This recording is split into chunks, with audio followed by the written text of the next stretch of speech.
Video देखने वाले सभी लोगों को मेरा नमस्कार। भारत ने HCQ मेडिसिन देके जो अमेरिका को HCQ मेडिसिन दिया, क्योंकि अमेरिका के कहने पे ही भारत ने जो HCQ मेडिसिन पे लिफ्ट लगा दिया था उस पे बैन उठाया था। और कोरोना वायरस से सबसे ज़्यादा पीड़ित पूरा दुनिया में कौन है? अमेरिका है। उसे HCQ मेडिसिन की बहुत सारी ज़रूरत थी जिसे इंडिया ने दिया, और अमेरिका ने उस उपकार को, या तो कहिए उपकार कहिए या भारत का सॉफ्ट पावर को पे ऑफ करना शुरू कर दिया है। उस उपकार को चुकता करना शुरू कर दिया है अमेरिका ने। जी हाँ, आप सही सुन रहे हैं। अमेरिका अपनी बहुत सारी कंपनियों को इंडिया भेजने वाला है। इसके लिए बैठकें जारी है और मोस्ट प्रोबेबली एग्जैक्ट नंबर तो पता नहीं है, लेकिन ये 500 कंपनी हो सकती है, 1000 कंपनी भी हो सकती है। मीडिया रिपोर्टों के अनुसार ये 1000 कंपनी भी हो सकती है, 500 भी हो सकती है। तो अमेरिका ने पे ऑफ करना शुरू कर दिया है इंडियन लोगों को। जो इंडियन लोगों ने अपना सॉफ्ट पावर बनाया HCQ मेडिसिन देके, उसके कारण कहिए या कहीं ना कहीं अमेरिकन गवर्नमेंट को भी इंडिया के प्रति अच्छी भावना है या इंडिया के प्रति उनकी कुछ ज़रूरतें भी हैं, उसके बारे में भी मैं आपको बताऊंगा। अगर मेरा चैनल आपको पसंद आए तो मेरे चैनल को सब्सक्राइब जरूर करिए। एक्चुअली हुआ क्या है, अमेरिका का स्टेट डिपार्टमेंट है, उनके बीच में और वहाँ के कंपनियों के बीच में एक बैठकें हुई है। उस बैठक में क्या हुआ है कि अमेरिका से बहुत सारी चाइना में, मतलब अमेरिका की बहुत सारे कंपनी चाइना में है और वो अपना बिजनेस चाइना से शिफ्ट करना चाह रहे हैं। उसका सबसे बड़ा कारण है कि दुनिया भर में जो चाइना के प्रति घृणा और जो बैड इमेजेस चाइना का बना है उससे वो निजात पाना चाहते हैं। और अमेरिका और चाइना के बीच तनातनी है, वो भी सच्चाई है। उससे भी वो जान रहे हैं कि फ्यूचर में क्या है, अगर बड़े पैमाने पे, बृहद पैमाने पे देखा जाए तो अमेरिका और चाइना का रिलेशन अच्छा रहने वाला नहीं है फ्यूचर में। तो कहीं ना कहीं उनके जो प्रोडक्ट्स हैं, गुड्स हैं, उनको भी अमेरिका बैन कर सकता है अपने यहाँ बेचने पे। ऑलरेडी ट्रेड वार था, व्यापार युद्ध शुरू था चाइना के साथ अमेरिका का। लेकिन क्या था, व्यापार युद्ध होने के बाद भी चाइना का बहुत सारा प्रोडक्ट पे अमेरिका ने वो दाम बढ़ा दिया था टैक्सेस लगा के। और अभी व्यापार युद्ध खत्म होने वाला निकट भविष्य में तो संभव नहीं है। ये सारी चीज़ें हो रही है और चाइना का बैड इमेजेस भी पूरा दुनिया में गया है, यूरोप में गया है, खासकर यूरोप और अमेरिका में गया है। तो कंपनी अपने आप को अमेरिका से बिजनेस निकालना चाहती है, चाइना से बिजनेस निकालना चाहती है अमेरिकी कंपनी। और अमेरिकन गवर्नमेंट ने क्या बोला है, बैठके हुई उसके लिए कि अगर हम निकालेंगे तो जाएंगे कहाँ। तो अमेरिकन गवर्नमेंट ने बोला है, या उस बैठक में ये सारी चीज़ें क्लियर हुई है कि आप क्या है कि इंडिया में भी सेम सिचुएशन है।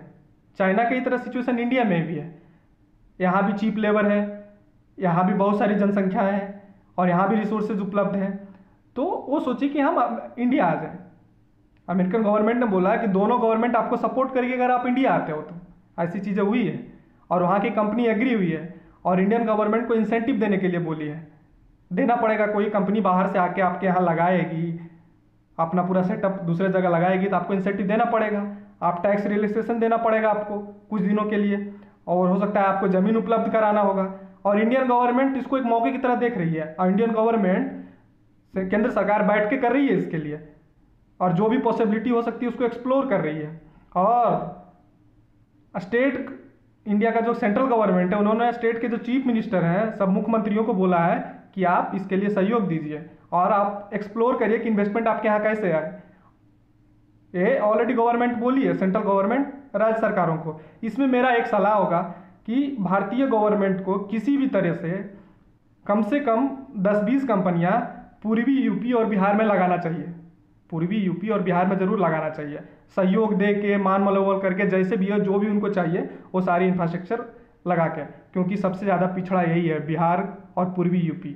अगर बिहार और पूर्वी यूपी डेवलप हो गया, पूरा इंडिया डेवलप हो जाएगा और इनके बिना कोई डेवलप नहीं होगा। यूपी सरकार इसके लिए काम कर रही है, लेकिन यूपी सरकार को भी चाहिए कि नोएडा, गाजियाबाद ये सब एरिया छोड़ के आप कंपनी जाके लगाइए पूर्वी यूपी में, गोरखपुर ये सब, बस्ती उस्ती ये सब एरिया में जाके लगाइए, लखनऊ साइड जाके लगाइए कंपनी, ठीक है। और भारतीय गवर्नमेंट और बिहार में भी, क्योंकि माइग्रेशन सबसे ज़्यादा बिहार से ही होता है, उसका बुरा इम्पैक्ट पड़ता है लेबर के फैमिली पे भी। अभी कोरोना वायरस में हुआ ना, सबसे ज़्यादा माइग्रेशन का इफेक्ट आया तो जिससे फ्यूचर में अगर कभी ऐसा संकट आए, वहाँ के लोगों को खुद रोजगार मिल जाएगा अपने यहाँ, ये सारी चीज़ें होगी।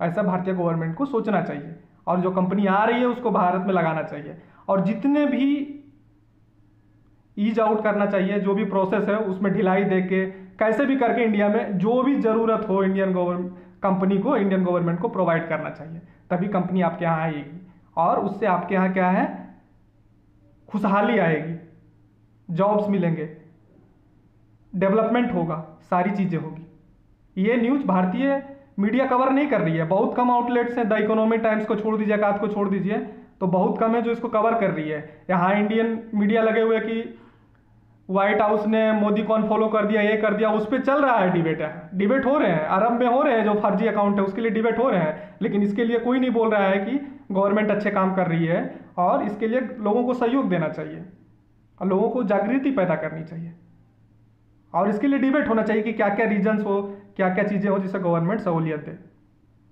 जिससे कंपनी यहाँ आके अपना इन्वेस्टमेंट करे। थैंक यू माय फ्रेंड, अभी तक आप मेरा वीडियो देख रहे हैं तो इसके लिए बहुत बहुत धन्यवाद। मेरे चैनल को सब्सक्राइब जरूर करिए। Thank you, bye bye.